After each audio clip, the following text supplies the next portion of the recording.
حضرت سلیمان علیہ السلام کے دربار میں ایک شخص حاضر ہوا۔ وہ بہت ڈرا ہوا تھا اور تر تر کانپ رہا تھا۔ چہرہ اس کے مارے خوف کے سفید پڑ گیا تھا۔ حضرت سلیمان نے پوچھا، اے بند خدا، تیری یہ حالت کیوں ہے؟ تجھے کیا پریشانی لاحق ہو گئی ہے؟ اس نے جواب دیا، اے پیغمبر خدا، مجھے اسرائیل نظر آئے تو میرے ہوش و حواس گم ہو گئے۔ اب بھی تصور میں اسرائیل کی قہر آلودہ نظریں دیکھتا ہوں تو سارا چین اڑ جاتا ہے۔ اس نے حضرت سلیمان سے درخواست کی کہ وہ اسے وہاں سے ہزاروں میل دور ملک ہندوستان بھیجوا دے، اس طرح ہو سکتا ہے اس کا خوف دور ہو جائے۔ حضرت سلیمان نے ہوا کو حکم دیا کہ اس شخص کو ہندوستان چھوڑ آؤ۔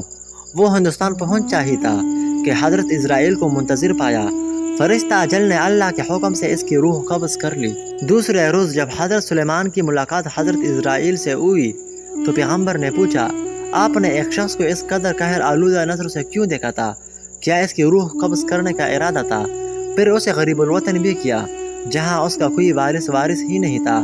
اسرائیل نے جواب دیا، دراصل مجھے اس شخص کی روح ہندوستان کی سرزمین پر قبض کرنا تھی اور وہ مجھے یہاں نظر آیا تو مجھے حیرت ہوئی کہ وہ شخص ہندوستان سے ہزاروں میل دور یہاں کیا کر رہا ہے۔